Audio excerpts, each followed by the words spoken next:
isso, Pedro Venceslau vai nos ajudar a olhar para outras capitais também aqui do Brasil, nesse dia importante de posse dos prefeitos, dos vereadores, mas a gente tem companhia hoje, sabia, Pedro Venceslau? Hoje a repórter da Rádio Itatiaia, Edilene Lopes, também participa aqui ao vivo do CNN Arena, minha querida amiga de Brasília, muito bem-vinda ao CNN Arena, Edilene. Também quero te ouvir com a sua experiência na política, olhando para todo o Brasil, também para Minas Gerais.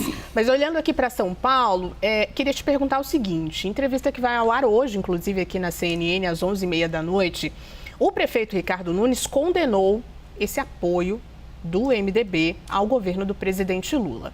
E o que a gente pode projetar nessa relação para 2026? Muito boa tarde para você.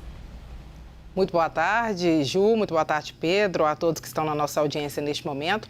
Bom, ele cumpre um papel importante dentro do MDB, que é colocar a posição dele, mas também como um MDBista que foi apoiado, teve a chapa apoiada pelo ex-presidente Jair Bolsonaro nas eleições municipais. Ele não foi um candidato de Bolsonaro, ele recebeu um apoio que tinha a ver com a aliança, a indicação do PL do vice dele, e agora ele também retribui esse apoio. Ele pode fazer esse papel de criticar o MDB por uma possível aliança, mas isso não vai impedir que essa aliança aconteça em 2026, caso esse seja um caminho viável, porque tem uma figura muito importante entre o prefeito de São Paulo eleito, Ricardo Nunes, que tomou posse hoje, Tarcísio de Freitas, governador de São Paulo, que se chama Gilberto Kassab, que é uma figura muito poderosa e que tem planos para 2026. O cenário que ele vislumbra, pelo que eu converso com interlocutores dele sempre por aqui, é 2026, Lula candidato, sendo um candidato forte, e aí o PSD não terá nenhum candidato, não fará nenhuma chapa para opor, e aí em São Paulo o Tarcísio de Freitas como candidato à reeleição, para que em 2030, se ele for vice nessa chapa de 2026,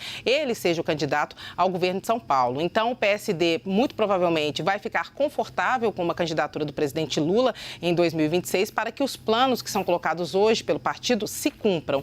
Quando o PSD vai ter uma candidatura própria ou uma candidatura ao governo federal, se Lula não estiver no cenário, aí sim poderá fazer uma construção nacional, vai fazer uma construção com o nome de centro, porque a leitura de Kassab é que um nome de centro ou de centro-direita não teria tanta força como muitos pensam com o presidente Lula no cenário, mas sem ele na disputa em 2026, o PSD poderia construir com partidos de centro uma candidatura mais forte. E aí teria vários nomes, como, por exemplo, o nome do governador do Paraná, Ratinho Júnior, que é do PSD e está ali um nome de centro-direita. Mas, caso contrário, não haverá essa oposição à candidatura do presidente Lula em 2026. Lembrando que tem muitos PSDistas na base do presidente Lula. Eles têm 3 ministérios aqui em Brasília. O ministro mais lulista, que não é do PT, aqui na Esplanada, é um ministro do PSD, que é o Alexandre Silveira, do Minas e Energia. E há uma bancada do Senado que é liderada pelo PSD e que tem uma parte muito grande de senadores que são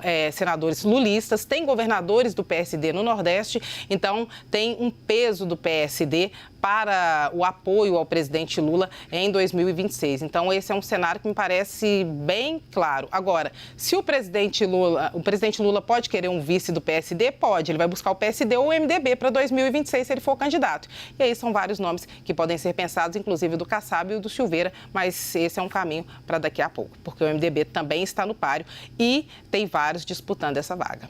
E 2025 vai ser o ano de todo mundo fazer ali o trabalho bem feito, se mostrar para conseguir essa vaguinha tão sonhada. Edilene, inclusive, a gente fica por aqui porque a gente vai analisar também outros assuntos.